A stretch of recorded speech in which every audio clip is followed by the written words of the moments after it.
This is Greg Troutwine. I'm the editor of Maritime Reporter and Engineering News. We're here with Maritime Reporter TV at the Shipping Insight 2016 with Jim Watson, COO, ABS.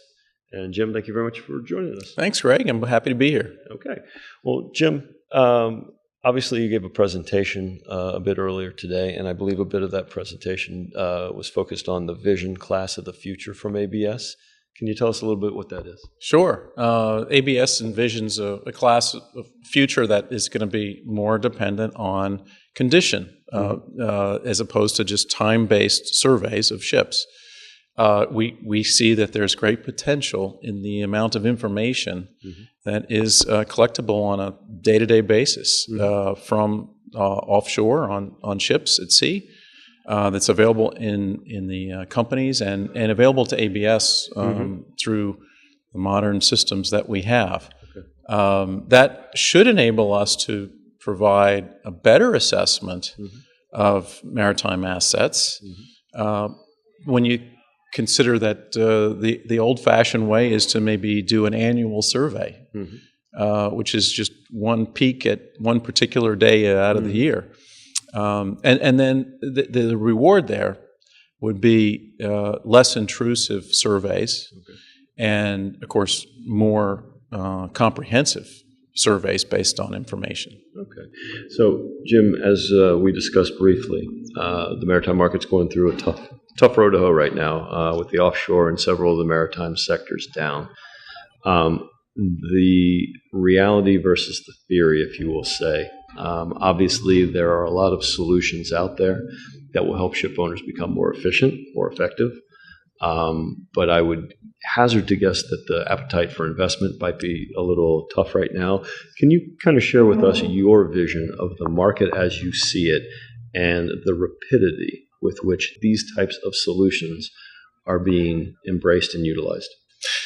Well, you're absolutely right about the market. It's a down market. I think it actually gives you some time to think about this, to make, in the case of ABS, some investments in the future, so that when there's an upturn and there's a demand for this that maybe is a little bit greater than it is right now, that will be the service provider preferred in our market.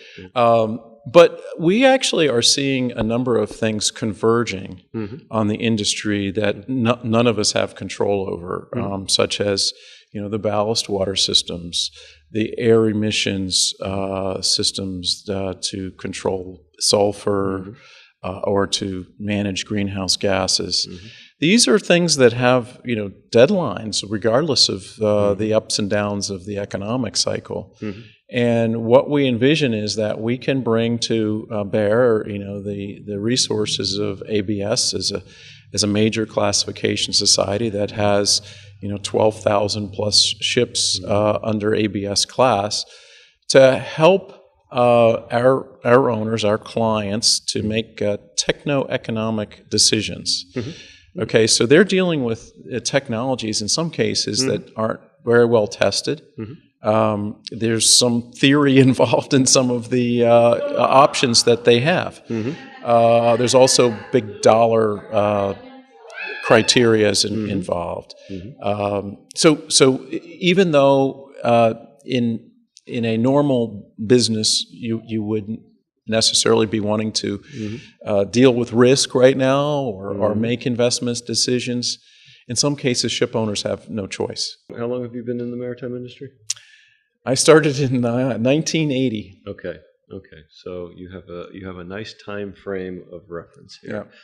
And it's always difficult or interesting for us to try to put in perspective. Obviously, whether you call it the digitization revolution, big data, smart data, however you want to couch it, how do you put in perspective the change in the maritime industry that we're seeing today versus some of the other major periods of change?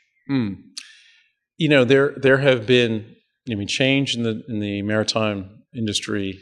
Sometimes, unfortunately, is driven by casualties, maybe wars, maybe big economic cycles with oil.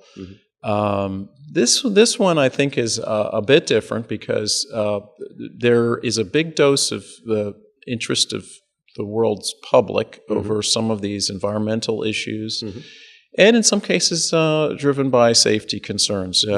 I think some of the piracy background that we've had recently, some of the major accidents like El Faro. I mean, it's brought public attention to this industry, and we've pretty much run out of solutions involving just another regulation that everybody has to comply with. Okay. The future, I think, is going to be about performance. Okay.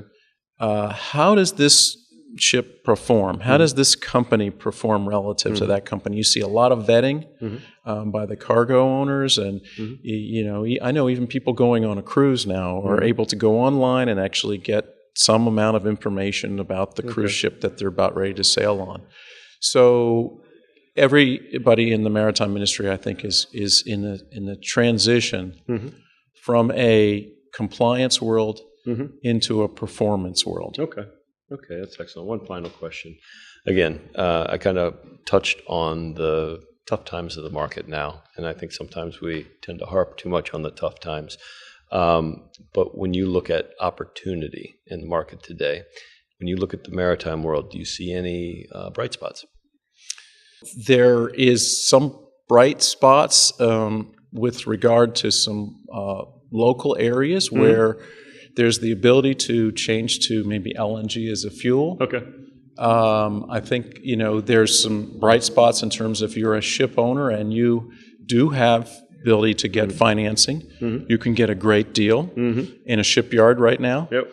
I think there are gains to be made versus your competition if you can get some of these new technologies on your ship and make them pay for you in terms of their return on investment. And I'd like to also add that I think the class societies are very competitive right now, and so the services that you'll get from the class societies, including ABS, I think are going to be very attractive. Okay. Again, Greg Trotman with Maritime Reporter. Thank you very much, Jim. Thank you, Greg. All right.